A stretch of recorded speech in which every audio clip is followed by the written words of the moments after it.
I don't know. I've seen chips, cracks, spillages, even breakages. But this is just plain sick. Usually we make an ad and it gets in the papers. It's because it's offended somebody. If you do any little qualitative groups to try and find out what people will say, and I think it's the biggest respect they can pay you, is I think other people will be offended by that, but I'm not.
And what's very interesting, being a Scottish ad agency, there are certain brands which we would describe as fabric brands.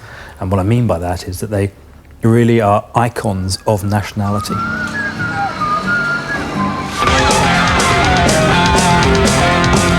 It's not cold enough.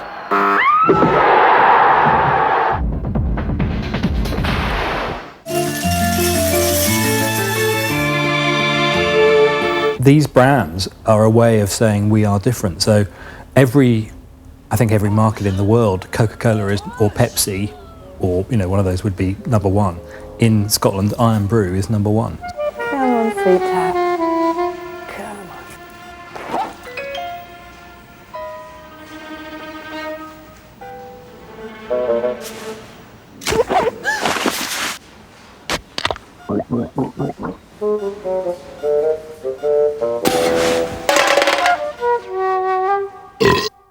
Booze is important here, drinks. I mean, it's whiskey, clearly, is a hugely traditional sector. But on top of that, you've got Scottish Courage, who are the UK's largest brewer. Interbrew, which is a Belgian company, but has a very strong representation here.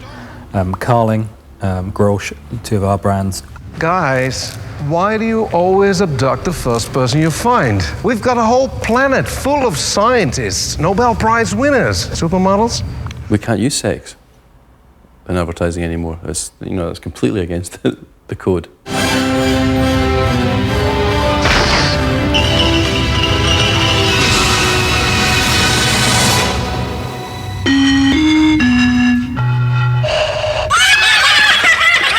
Ever since I've been writing beer commercials, we've not really been allowed to imply that drinking alcohol will make you sexually successful.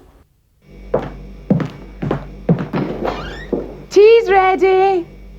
The more I see you. As a creative person, you're just hugely frustrated by the fact that you have to apply a completely different set of censorship standards to your work that do not apply in programming. With every Game Boy. There's stuff you see in programming, that you just can't put in an ad because people will find it offensive. Are the stars out tonight? They'll allow themselves to say, well, I can switch off the program, as if they can't switch off the ads, which they can and do.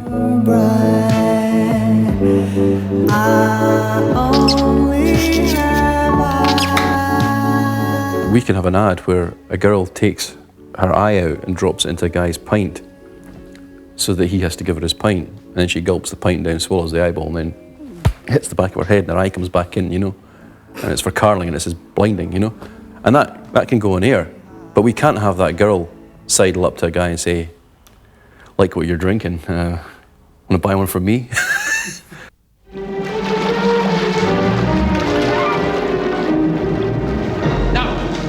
Item on the agenda is an application to build a public house on the island. Aye, about time too. Public house over my dead body.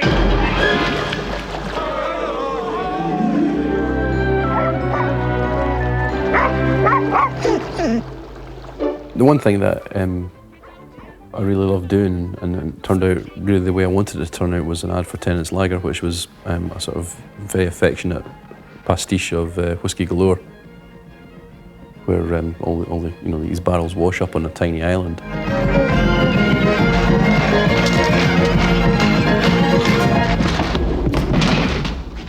Ochen, Uri, is Scotch Maria Halloween. Ochen, Uri, Achluin Taha Erkawi, Malach kek mache wissek, Roin Mograge Erendoi, Hanik Genisse Mograagse.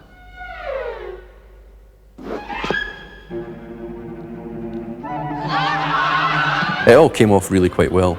People were talking about it, taxi drivers would talk about it. They'd say, taxi drivers, bizarrely, two of them said this, I love that bit in that, in your Galore ad, I love that bit where the dog pees in the guy's head.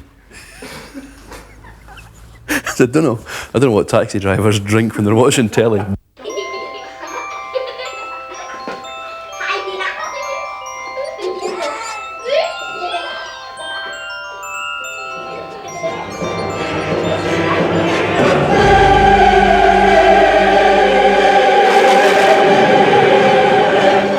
It's our ambition for the work we produce in the Leith Agency, certainly, that it hits a mainstream audience. So even if it's got to resonate specifically with teenagers like Iron Brew has to, that their mums who buy it for them in the supermarket like it as well. Me too. Everybody in the world loves Iron Brew. He does, we does. Me does. And I especially love Iron Brew, even though I used to be a man. Kids were singing it in the school, but when you start to get a number of people writing letters saying, well, I'm a transsexual and I'm deeply offended, and you guys, I'm a professional person and you guys have missed the change that's happening. Well, you don't want to be in that position of having missed a big social change. Hey, do you think it's a murder, son? I hope it's going to be a murder. I haven't done a murder before. Shut up, or I'll murder you. What the?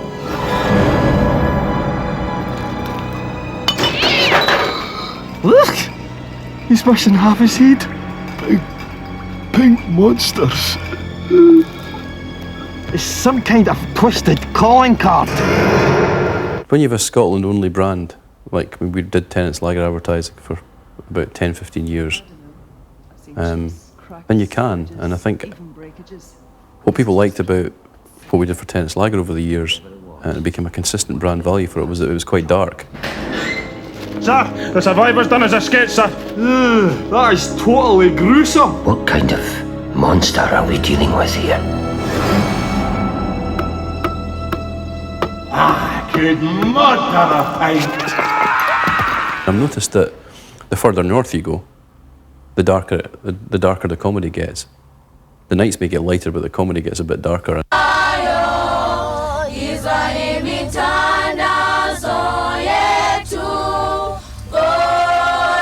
We believe that peer education is a way to go, and if the girls themselves lead and talk to other girls and other boys for that matter, then they're likely to succeed more than we would have succeeded as adults.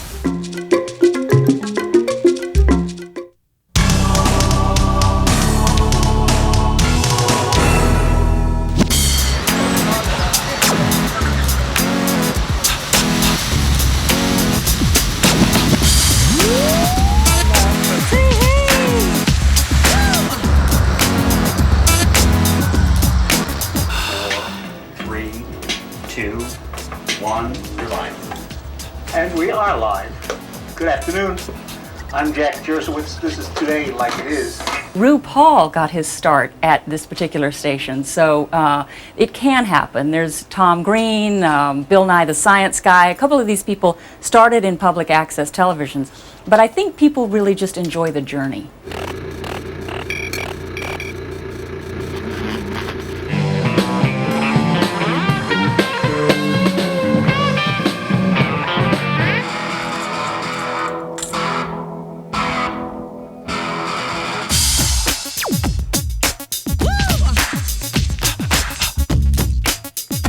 We don't select programs based on the content. What we judge is first come, first serve, and give everyone the opportunity to have access, hence the word public access.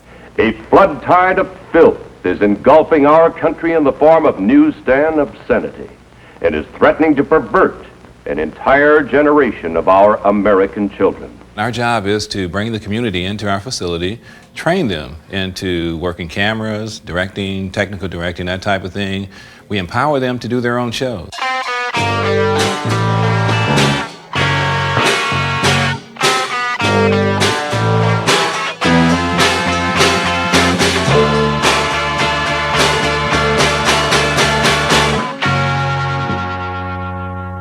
Being able to come off the street, literally, take a course, 6-week course, and of course there's some supplemental training as you go up, and be right in the mix of producing a television show is really a powerful thing. Very, very powerful thing, and especially for African American people who have, for so long been denied the opportunity to be in the media unless they act like a buffoon and said, "It's dynamite!" Hello, you're on the road to success. David and I are downtown, and we're asking folks about sex in the 21st century. We have a fascination with 50s and 60s propaganda films. We enjoy playing those now and giving somewhat of a video response. We know that once a person is perverted, it is practically impossible for that person to adjust to normal attitudes in regard to sex. When 9/11 happened, I said I want to do something that makes a difference. Wanted to get into television. Figured if Oprah could start in Chicago, I didn't have to be in New York or LA because I couldn't afford it, and no one would really care about my idea there. Well, welcome to Cafe Central. My name is Con Jackson, and I'll be your host as we welcome the people, places, and activities that make a difference. And today, you're sizzling things up here. I am cooking this, cooking that. Who let you in the kitchen, by the way? Who let him in? We're doing the job that I think a lot of reporters would want to be doing, but the owners of the media is not allowing them to do. So we're just trying to get that news and information out that people are not aware is going on. When people wonder why the rest of the world hate us so much, we're trying to give them an explanation of what's going on in their name that they're not aware of. On today's show, the Atlanta Independent Media Center takes you into the front lines of Miami and not only gives voice to the protesters, but also shows you what happened between protesters and Miami's militarized police once the mainstream media turned off their cameras. Some of the shows are just, I can't imagine that somebody really thinks that that's good television. Oh! Hey there. Olay. It took me a while to adjust to the, coming from commercial television to sort of this free-for-all television. While I might not agree with it, I leave it alone. My role is not to say, no, you can't do that. My role is to provide access.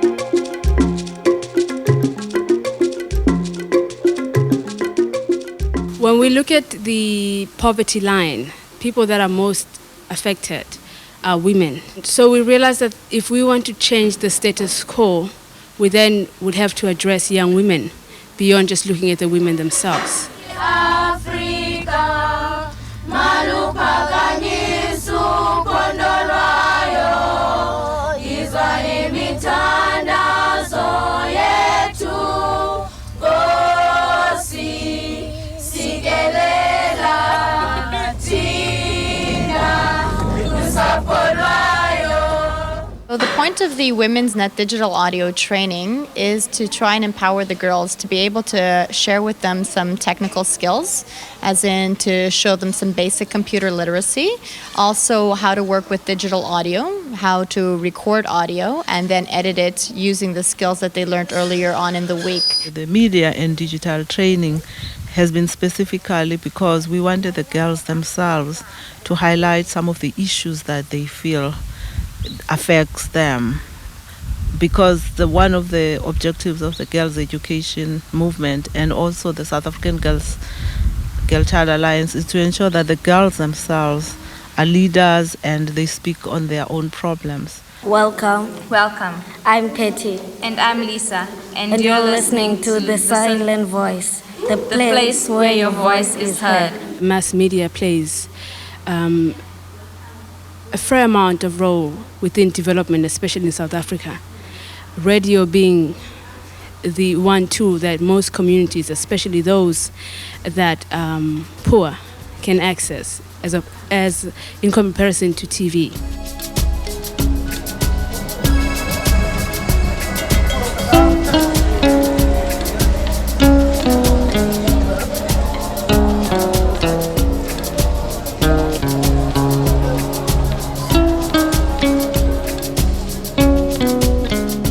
Television is like, it's a brainwasher, because I look at myself and think, man, I'm fat. You see, because of what I see in the television. I'm not saying that's wrong, but those women are like so sexy, so skinny. They even go and do the breast implant transplants. Yeah, because they want to look good, and and I want to look like that. The way they portray us in the media is very repulsive, because we as women are supposed to be, dignified species, but then they make us as sex objects which they sell their products by. Start your own business. Even if it starts small, you will go from rags to riches. Be independent and proud. Thank you.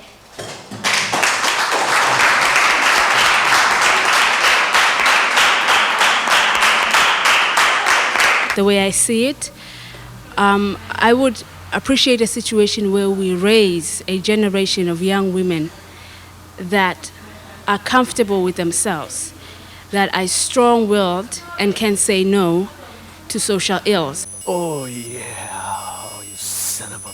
Some live in fear, others wearing life scars, from beef long forgotten or from fighting in the yard. It's really independence of thought and just coming up with cool ideas and coming up with ideas that maybe other people could almost feel offended to, something a bit different. That is the inspiration behind Plates Animation.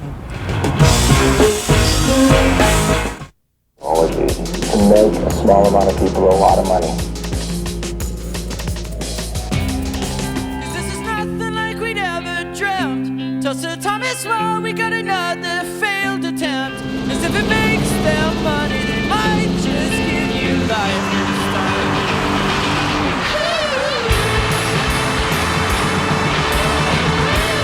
Plates Animation basically started with myself and a couple of partners just basically wanting to control our own destiny.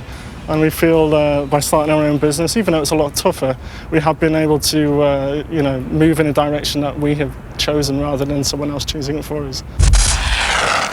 It's basically just working with cool bands and working with people who are progressive in the industry, whether it be the art community or the music community, just pushing Plates Animation on a global level.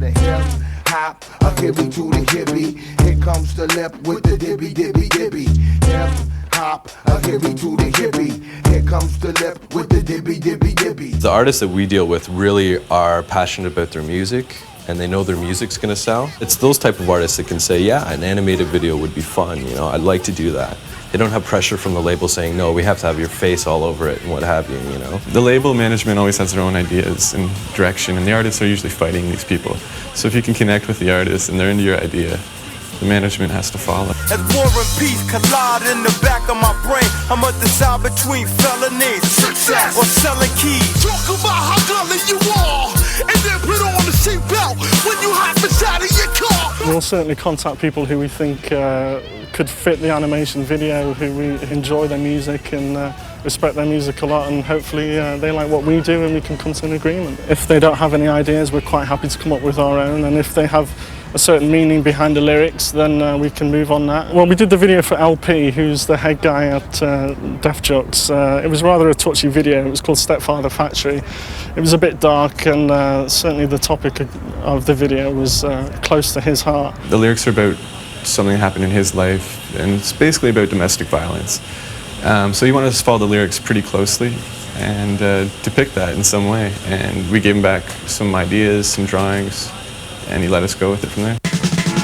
That's why I'm gonna build a Stepfather Factory. The latest in technology. A Stepfather Factory. Jobs for the community. A Stepfather Factory. The age of familial industry. A Stepfather Factory. Building tomorrow's mothers today. We can incorporate like our 3D design, kind of urban graffiti and classical together. The brass monk is the best one that you could actually visually see a lot of the graffiti, and we had, you know, painting on canvas and scanning them in and using that as textures, and so it was a really wide range of mediums that we tried. That was our first video, so we thought, let's try everything.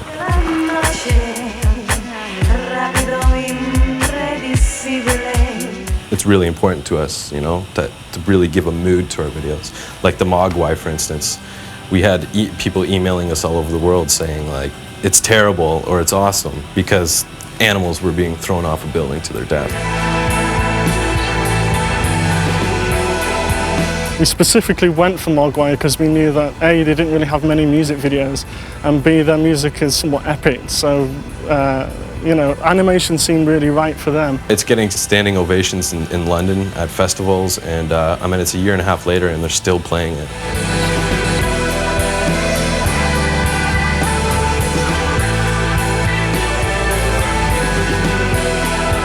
What we see here is, I guess, is the RJ stuff. This is our main character, so this is what I'll be giving life to. I'm trying to deal with like a real high contrast look and that to kind of set mood.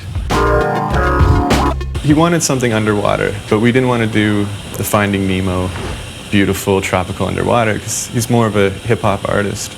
So we thought we'd do the Hudson River in New York. It basically came from the artwork that was supplied for the album cover. It was like an elastic band ball with cameras coming out of it. And then basically we took that and made it into an FBI sort of agent spy going around the Hudson River looking for things. It's really touching on the paranoia that surrounds North America right now and the uncertainty, and then just sort of making fun of it a tiny bit by, you know, saying that these cameras underwater, which really they've got no reason to be there, but they're so paranoid that they're checking every possible space.